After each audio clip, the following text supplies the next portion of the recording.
ሄሎ። ኧረ አንተ በጣም ትገርማለህ። በቃ ውጭ ሀገር ስትሄድ ሸመጠጥከኝ አይደል? ስንት ነገር አብረን እንዳላሳለፍን እንዲህ በአንዴ። ኧረ ላሽ።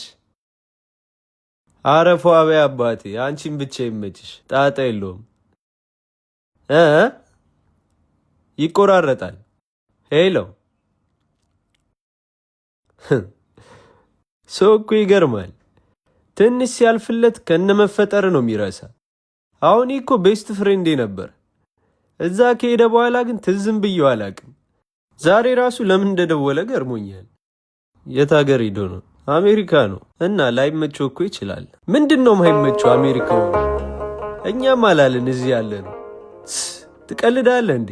አይ አንተ የውጭ ሀገር ህይወት እንደምታስበው ቀላል አይደለም። በምሳሌ ስነግርህ የውጭ ሀገር ኑሮ ማለት ቂጡ በተቀደደ ጄሪካ ውሃ ከወንዝ እየቀዱ ወደ ቤት ማመላለስ ማለት ነው። ከወንዝ የቀዳውን ውሃ በቀዳዳው ተንጠባጥቦ እንዳያልቅ በፍጥነት እየሮጠ ወደ ቤት ይዞ መሄድ አለበት። ቤት ሲደርስ ግን ግማሹ ፈሶ አልቋል። በቂ አይደለም። የተረፈችውን ውሃ ወደ በርሚል ገልብጦ ድጋሚ ወደ ወንዝ መውረድ አለበት። ምክንያቱም በርሚል ውስጥ ያለው ውሃ አገልግሎት ላይ የሚውል ነው። ይህ ማለት ቤት ኪራይ፣ ምግብ፣ ቤተሰብ፣ ልብስ፣ የተለያዩ ወጪዎች።